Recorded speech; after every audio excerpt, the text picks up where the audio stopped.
ACB की बड़ी कार्रवाई देखने को मिली है। रेवदर बीसीएमओ को रंगे हाथ पकड़ा है। डॉक्टर लौंग मोहम्मद को रिश्वत लेते धरा गया। 50,000 रुपए की रिश्वत लेते भी गिरफ्तार किया गया है। क्लिनिक पर छापेमारी न करने की रिश्वत मांगी गई थी।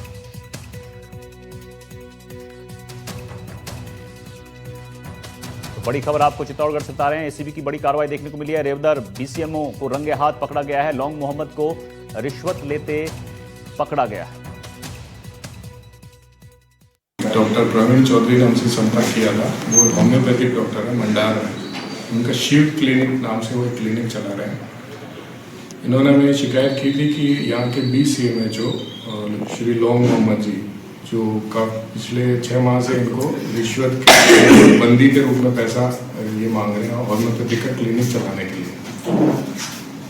कुछ समय पहले इनका एक केस भी हुआ था जुलाई माह के लगभग। वो भी इसी वजह से हुआ था कि इन्होंने मासिक बंदी इनको नहीं दी थी। इस वजह से इन्होंने हमसे संपर्क किया। हमने उसका सत्यापन करवाया। 12 तारीख को सत्यापन हुआ।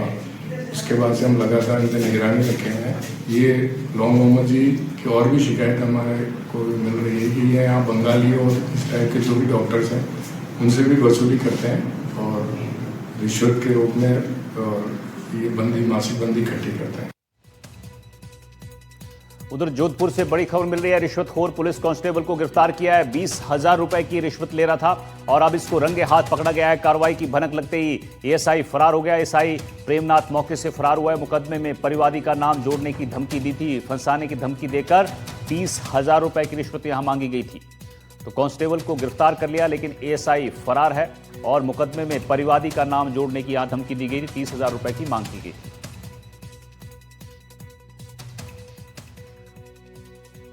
मेवाड़ राजघराने के संपत्ति विवाद पर अब दिल्ली हाई कोर्ट सुनवाई करेगा। बरसों से चले आ रहे इस विवाद में अब सुप्रीम कोर्ट ने अहम फैसला किया है। सुप्रीम कोर्ट ने सारे केसों को अब दिल्ली हाई कोर्ट ट्रांसफर करने का फैसला लिया है।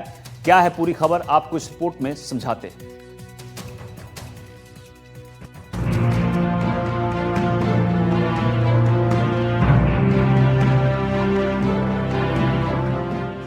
राजघराने में अदालती घमासान।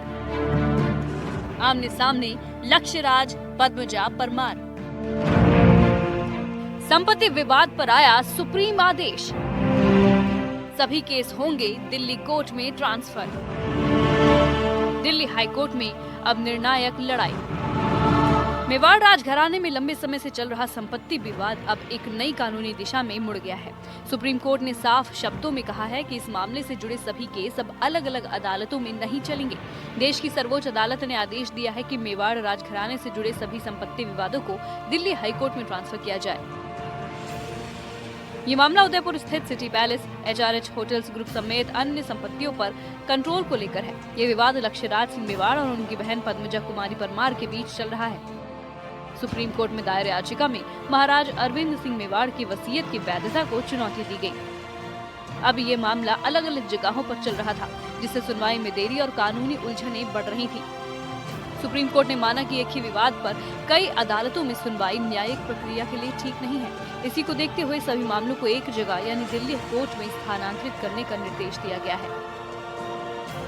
सुप्रीम कोर्ट ने बॉम्बे हाई कोर्ट और राजस्थान हाई कोर्ट को निर्देश दिया कि वो संबंधित सभी case record Delhi high court भेजें। इन मामलों की सुनवाई 2026 से शुरू होगी। एक बार आप मेवाड़ राजघराने को भी जान लीजिए। मेवाड़ रियासत में महाराणा भूपाल सिंह ने शासन किया। उनकी कोई संतान नहीं थी। भगवत सिंह को गोद लिया। भगवत सिंह मेवाड़ की 3 संतानें हुई, 2 बेटे और 1 बेटी। 2 बेटे महेंद्र और अरविंद सिंह, वहीं बेटी योगेश्वरी कुमारी। भगवत सिंह ने संपत्तियों को बेचने का फैसला किया। फैसले से नाराज होकर बेटे महेंद्र सिंह कोर्ट चले गए। नाराज भगवत सिंह ने दूसरे बेटे अरविंद को संपत्ति सौंप दी। भगवत सिंह के निधन के बाद संपत्ति 4 हिस्सों में बटी। अधिकांश संपत्ति अरविंद मेवाड़ के कब्जे में रही। अब अरविंद सिंह मेवाड़ की 3 संतानें हैं। बेटा लक्ष्यराज, 2 बेटियां भार्गवी और पद्मजा कुमारी। 16 मार्च को अरविंद सिंह मेवाड़ का निधन हो गया। अब संपत्ति विवाद लक्ष्यराज और बहन पद्मजा में है। मेवाड़ राजघराने के इस सबसे बड़े विवाद में कोर्ट का साफ संदेश है, एक विवाद, एक मंच और एक फैसला, ताकि मामले की सुनवाई तेज हो और किसी भी पक्ष को कानूनी भ्रम का फायदा न मिले। सालों से चल रहा ये विवाद अब दिल्ली की अदालत में एक साथ सुना जाएगा, जहां आगे की कानूनी लड़ाई तय करेगी कि आखिर विरासत का असली हकदार कौन है। Bureau report, NDTV Rajasthan.